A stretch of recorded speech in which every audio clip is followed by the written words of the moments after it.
Joseph Nees, the 17th of April 2018, T 19 hours 56 minutes and 11 seconds. Z, the 17th of April 2018, T 19 hours 56 minutes and 11 seconds. After showing up at a federal court hearing for Michael Cohen, the disgraced personal attorney for President Donald Trump, who recently found himself the subject of a raid by federal prosecutors at the behest of special counsel Robert Mueller, Stormy Daniels unveiled sketch of the man who she claims threatened her against revealing her alleged affair with Trump back in 2011. While recounting the alleged threat to Anderson Cooper on 60 Minutes last month, Daniels claimed that a man walked up to her and said, "Leave Trump alone."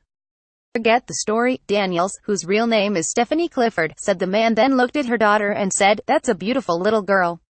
It'd be a shame if something happened to her mom." Joined by her lawyer Michael Avenatti, Daniels sat down with moderator Whoopi Goldberg and the full panel of ABC's The View for her first and only live interview. Goldberg introduced Daniels to the program, which is hosted exclusively by women, by saying that the performer was on a mission to be heard about the alleged affair with the guy in the White House, but her co-panelist Meghan McCain seemed intent on preventing Daniels from accomplishing that mission. McCain began her questioning by casting doubt on the legitimacy of Daniels' desire to be heard in spite of her allegations of being silenced by powerful men. "It seems like a publicity stunt on some level," McCain said, as she also questioned Daniels' motive for showing up at Cohen's court hearing, where camera crews were waiting. "I understand that you're being sued by our president, but it does seem like you're benefiting a lot," McCain said before appearing to pass judgment on Daniels' career choice by taking issue with her current project being called the Make America Horny Again tour. "No disrespect, I hadn't heard your name until all of this had happened," McCain continued. "And now you are literally live on The View, giving an entire interview with us. So it has been beneficial for your career." After pointing out her own perceived role as an adorner of fame in America, McCain made a point to clarify that Daniels was not the first adult star she had interviewed before ultimately dismissing her own argument. "I have respect for any woman who does well in any industry, it's whatever," she clarified. Yet McCain's thinly veiled victim-blaming did not stop there. "Have you thought about all of the implications of this on the Trump family?" McCain asked Daniels.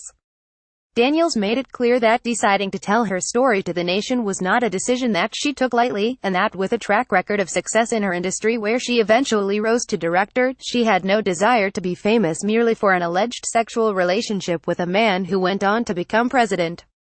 "It's overwhelming, and intimidating and downright scary sometimes," she admitted. While acknowledging that she is making more money, Daniels added context: "She is also spending more money due to new needs that include bodyguards, drivers and legal bills." The adult film star had a two-folded message for the American public: "This is not a publicity stunt, and I am sick and tired of being bullied. What I do for a living should not matter," Daniels told the women of The View.